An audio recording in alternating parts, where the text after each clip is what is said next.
சற்று முன் கிடைக்கப்பெற்ற மிக மிக முக்கியமான செய்தி ஒன்று வெளியாகி உள்ளது.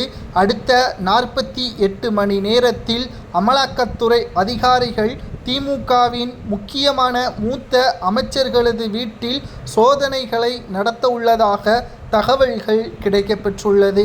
ஏற்கனவே திமுகவின் மிக முக்கியமான அமைச்சராக இருந்த செந்தில் பாலாஜியும் பொன்முடியையும் பதவியை பறிக்கும் விதமாக அமலாக்கத்துறை அதிகாரிகள் கொடுத்த அழுத்தம்தான் தற்பொழுது அமைச்சர் பதவியை துறந்துள்ளார்கள் என்றே கூறலாம். நீதிமன்றம் செந்தில் பாலாஜி 15 ஆண்டுகள் அரசு பதவியே பெறக்கூடாது, இந்த வழக்கு எப்போ முடிகிறதோ அதுவரை செந்தில் பாலாஜி அரசு பொறுப்பை ஏற்கக்கூடாது என்று அதிரடியான உத்தரவை பிறப்பித்தது. இதுவரைக்கும் யாருக்கும் இப்படிப்பட்ட உத்தரவை நீதிபதிகள் பிறப்பிக்கவில்லை என்பதும் குறிப்பிடத்தக்கது.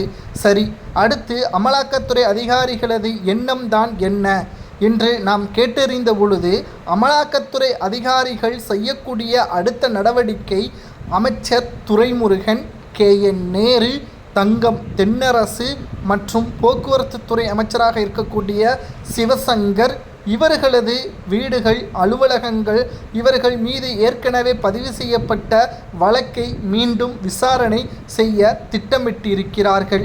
இந்த வழக்கு விசாரணையானது மிக மிக குறுகிய காலத்தில் அதிரடியாக நீதிமன்றத்தில் தாக்கல் செய்யப்படும், சரியான ஆதாரத்துடன். ஏனென்றால் இன்னும் 12 மாதங்கள் தான் இருக்கிறது சட்டசபை தேர்தல் நடைபெறுவதற்கு.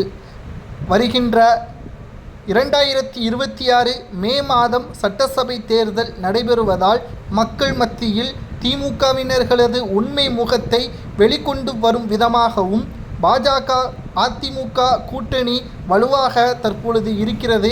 அமலாக்கத்துறை அதிகாரிகளை பயன்படுத்தி பாஜக கொடுக்கின்ற அழுத்தம்தான் திமுகவினர்களுக்கு தலைகால் புரியாமல் மாறிவிட்டதாகவும் சமூக வலைதளங்களில் தற்பொழுது நம்மால் பார்க்க முடிகிறது. எது எப்படியோ தவறு செய்தவர்கள் அதற்கான தண்டனை கிடைத்தால் நிச்சயமாக மக்கள் அதை முழுமையாக ஏற்றுக்கொள்வார்கள். அது திமுகவாக இருந்தாலும் சரி, அதிமுகவாக இருந்தாலும் சரி, ஏன் பாஜகவாக இருந்தாலும் சரி, தவறு செய்தவர்கள் தண்டனை அனுபவிக்க வேண்டும். ஆனால் தற்பொழுது ஆட்சி அதிகாரத்தில் இருக்கின்ற திமுக அமைச்சரக அவையில் இருக்கக்கூடிய பெரும் முதலைகள் சிக்கினால் அவர்களுக்கு என்ன தண்டனை கொடுக்கலாம் என்பதை மட்டும் உங்களது கருத்துக்களை மறக்காம கமெண்ட் வாயிலாக கூறுங்கள்.